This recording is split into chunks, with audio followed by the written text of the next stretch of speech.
华视在地新闻继续来关心天气的状况。这个北部甲东部早起是加真冷，受到东北风的影响，北部为昨暝就开始翻凉冷了，一直到明仔载，拢是安尼湿湿冷冷的天气。这个落雨主要是落伫个基隆北海岸甲宜兰，甚至会来落大雨。到礼拜，这个东北风就会减弱，天气就会回转来了。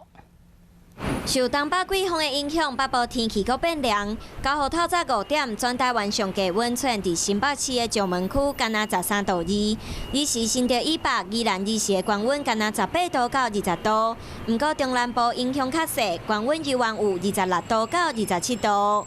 所以在桃园以北，还有东半部以及中南部的山区，礼拜5、礼拜6还是持续的有短暂雨出现。那尤其基隆北海岸跟宜兰雨势是比较明显的。 北部、东部湿冷的天气维持到8、6礼拜，东北季风减弱，气温会较回，敢若剩东部有雨，一直到后礼拜3，东北季风增强，阁会变甲和这2天真晴的天气。目前伫西北太平洋有一个热带系统咧发展，后礼拜有机会变做风台。